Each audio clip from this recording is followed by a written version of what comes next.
Well, I have a problem.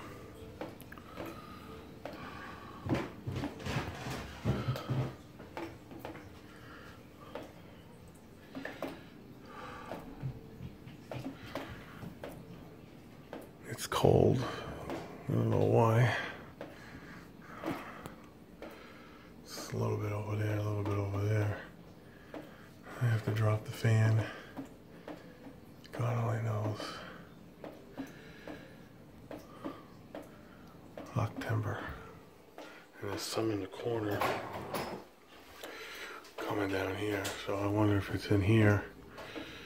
It's leaking and then it's traveling down the seam. And then it's going from here to here. Because it's not going that way. And it's not coming down here. Which you would think. It's a little odd. Could be wrong though, because it's water. It's not wet.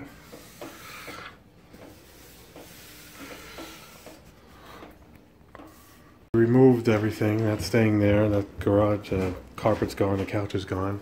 It stopped dripping from here because I removed it.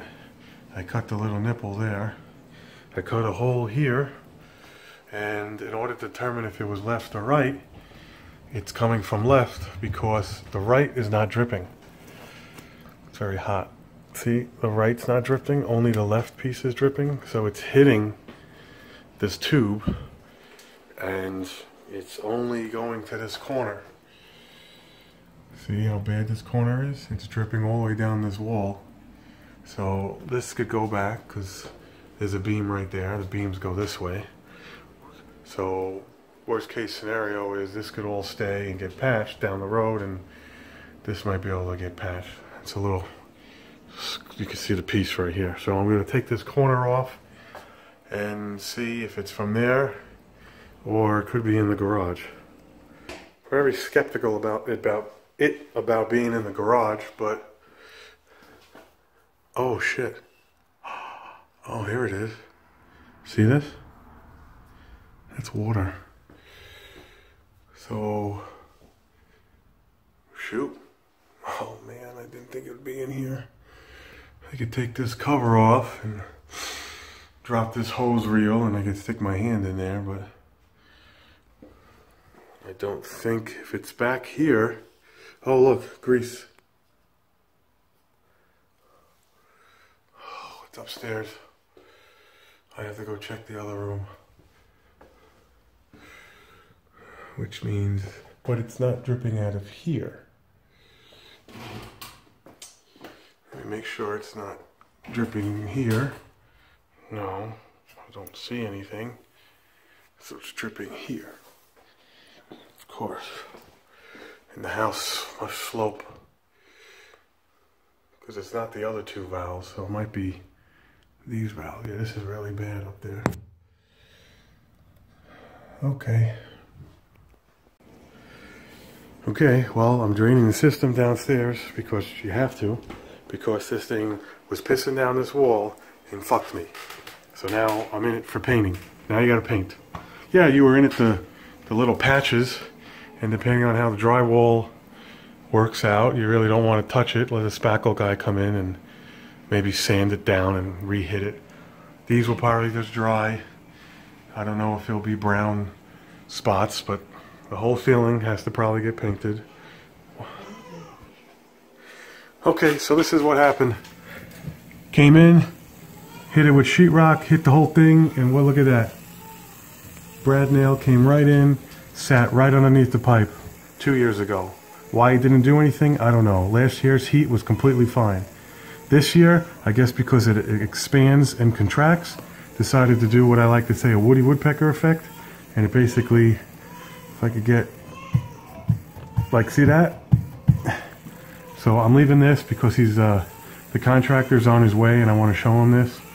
This is just, has to get peeled back, sanded. It's all wet, all latex. So that's it for now. That's what happened to me today. So we'll take everything and start to clean and talk to you later. Alright, so we're left with the guy who did everything. We're left with him fixing. Everything has to get moved. Hopefully this dries. If that dries out, that's great. I could care less if it sits out there for fucking 2 weeks. This cleaned the floor. It went up to here, and we'll just have to patch this the best we can when we get to it. He's gonna patch everything, and he says he's gonna do every single thing. So, we'll cross our fingers. Yep. So, who did it and ran? So he basically put a coupler. So instead of putting a coupler here and putting a coupler on the other side, he basically just cut the pipe in half, broke the vacuum. I already pre-drained it. There really wasn't much water. And he put this big thing on, heated the whole thing up from the bottom. Sorry, he also pulled this off.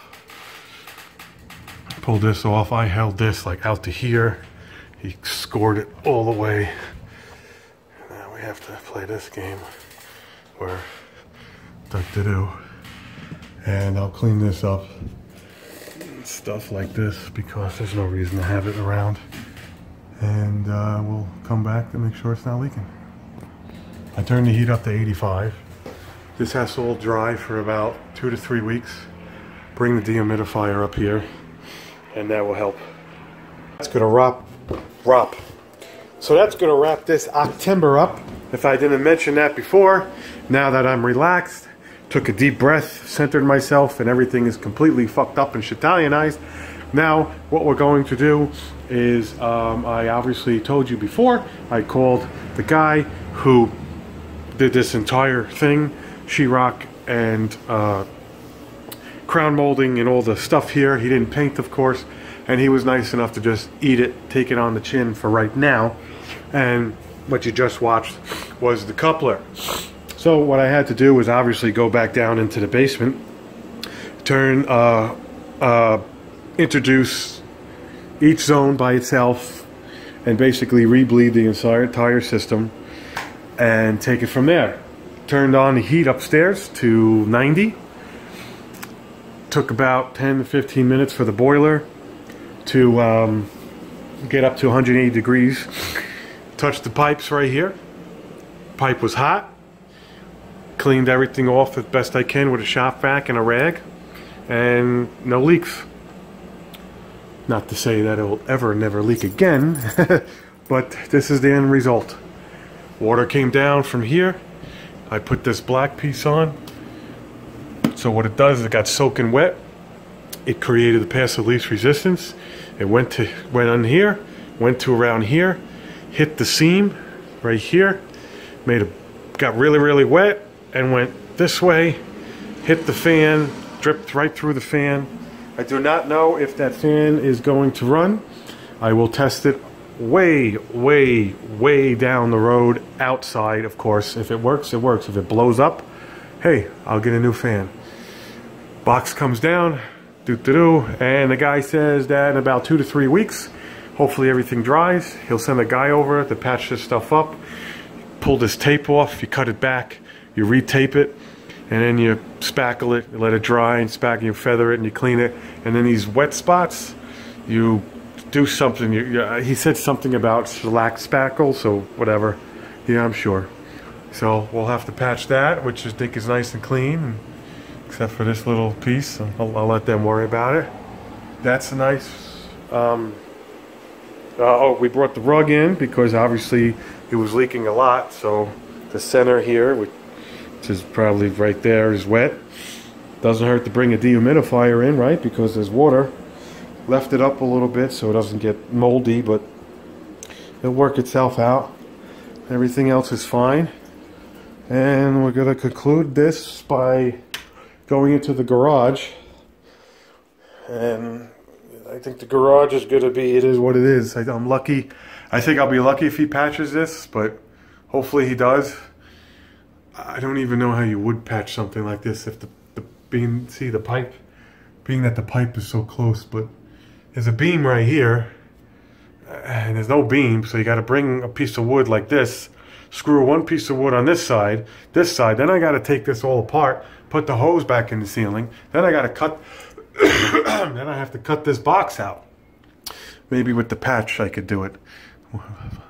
And then you got to come in and spickle. Everything needs a spickle. So hit like, hit subscribe, and what happened to you this October? Because I know something happened. Something happened to me last October. This fucking phone, remember? If I remember correctly, this phone a year or two. Check out my YouTube channel. Fucking box popped off, I think, and something happened with that. So, thanks for watching. Take a deep breath. Remember, no one got hurt. No one got injured. No one got sick or died. This is sheerly cosmetic. There's nothing here that cannot be fixed down the road. If it takes 6 months, fine. Sometimes it takes 6 years. But you know what? Everything else is fine. Everything else is nothing. Nothing was dripped on. Ceiling didn't fall down on someone sleeping and kill them. And that's it. We'll touch base another time when all this bullshit starts. Ciao for now.